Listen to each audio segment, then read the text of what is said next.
Yıllardan beri bu konuda çalışmalar vardı. Daha önce bir 56-51 sayılı kanun zaten çıkmıştı. Buna bazı güncellemeler yapıldı. Ve geçmiş senelerde sosyal medya yine yasası olarak tanımlanan bir yasal düzenleme de yapıldı. İşte sosyal medya platformlarına ilgili bazı düzenlemeler getirilmişti. Ama bunlar pratikte pek işlevsellik kazanamadı. Sosyal medya platformuna temsilci ataması istendi. Yönünde atılır ama işte devlet yani bir bilgi talep ettiğinde, adli bir bilgi talep ettiğinde sosyal medya platformu bu bilgiyi yine göndermiyordu. Pratik olarak işler olmadı. Tabii bir de işin farklı boyutu internet medyasını düzenleme gerekiyordu. İnternet medyası olarak haber portalları da işin içine katıldı. Ve ayrıca sosyal medyada yapılan çok sayıda paylaşım içerik itibariyle sahte içeriklidir. Ya da fake hesaplar üzerine açılmaktadır. Arkadaş biz fake hesap açıyor. Yani fake sahte bir hesap açıyor ya da üçüncü bir hesap açıyor. Bu hesaplar üzerinden işte içeriğin aslı olmayan bir sürü paylaşım yapıyor.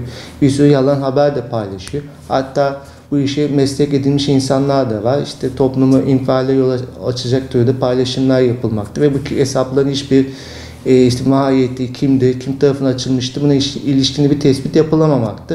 Bütün bu sorunlar birleştiğinde bu konu bir yasal düzenleme zorunluluğu oluşmuştu.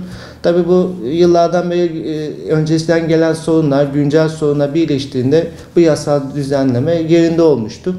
Tabii yasal düzenleme eleştirilen bazı konular da var. Doğru bulunan yönleri de var. Çok komplike bir yasa aslında. Asıl olarak da bu özel bir yasa değildi. Basın kanunumuz vardı bizim uzun zamandır yürürlükte olan. Basın kanunundaki bazı maddelerin değiştirilmesi ve internet medyasının ve internet haber portallarının basın yayın organı olarak kabul edilmesini de içermekte bu ve bu yönüyle faydalı bir uygulama oldu. İnternet medyası, internet haber siteleri ve internet gazetecileri basın meslek mensubu olarak sayılmamaktadır ve bu onlar için önemli bir hak kaybıydı ve mesleğin ciddiyetini azaltmaktadır. Şimdi bu yeni çıkan düzenleme ile birlikte artık internet medyası, haber portalları, internet gazetecileri ve de sosyal medya içerik üreticileri de bir yönüyle basın meslek grubu üyesi, basın mensubu olarak görülecek. Bunu şimdi haklarına yararlanabilecekler, basın kartı alabilecekler. Bu da onlar için önemli bir katkıdır, faydadır.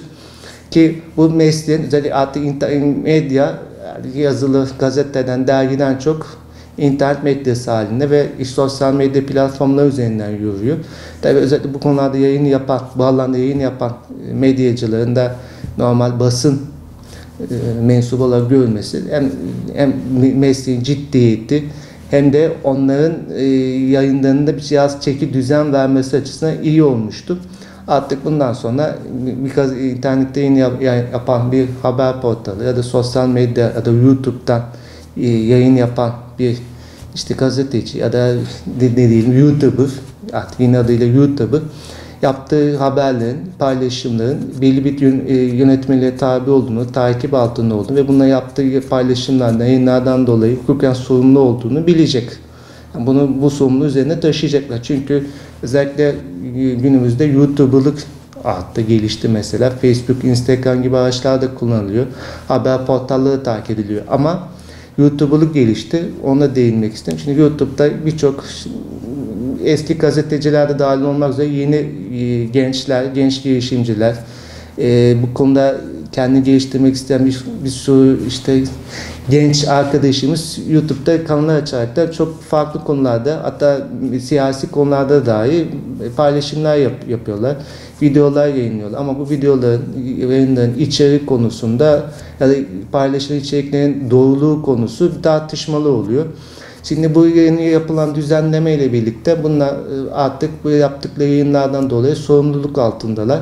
Ve halkı infiale yol açabilecek ya da içeri doğrulanmasına mümkün olmayan ya da daha açık söylemek gerekirse yalan içerik ürettiklerinde okurken adli olaraktan soruşturmaya maruz kalabilirler, ceza da yiyebilirler. Ki bu kanun zaten eleştirilen ya da kanun tartışılan yönü de toplumun infiale yol açacak ya da yalan içerik üretmenin 1 yıldan 3 yıla kadar cezai yaptırıma tabi olmasıdır.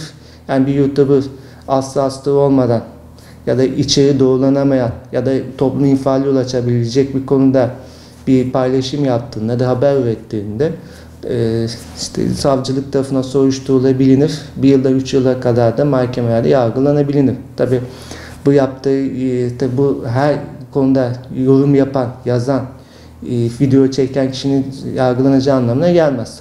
Savcı tabii ki yapılan haberin ya da üretilen içeriğin yalan olduğunu, asılsız olduğunu, toplum infiale yol açan nitelikte olduğunu ispatlamakla mükellef. O da onun mükellefiyeti. Yani her haber üreten, her içerik üreten yargılanacak, ceza yiyecek anlamına gelmiyor bu. Savcılar tabii bunu da ispatlamakla mükellefler. Hakimler de tabii ki bunu doğruluğunu, yani bu haberin yalan olduğunu, içeriğinin yanlış olduğunu, toplum infiali yaratacak nitelikte olduğunu, olup olmadığını değerlendireceklerdir. Bu konuda önemli konu. Yani toplumda bu kanuna yönelik bir ön yargı da oluştu. Deniyor ki işte herkese yapılan paylaşım bir şikayet edilirse savcılar bir soruşturur. Biz mahkeme cezayız. Yok öyle bir şey. Burada belli kriterler vardı. Mesela en önemli kriter daha önce dediğim gibi toplumu infiale yol açacak şekilde, infiale oluşturacak şekilde nitelikte olması, yalan, asılsız olması ve bir hesabı haber ya da oluşturulan içerik 1 yılla 3 yıl arasında ceza yaptığımla ya da ceza alma için yargılanabilirsiniz, ceza da alabilirsiniz tabii ki. Yani bu amaçlarla bu da sorursanız ceza bu konuda böyle bir haber yaparsınız, bu konu ceza alabilirsiniz. Yani burada da kaçacak bir şey yok. Bu dünyanın başka ülkelerinde de böyle düzenlemeler var.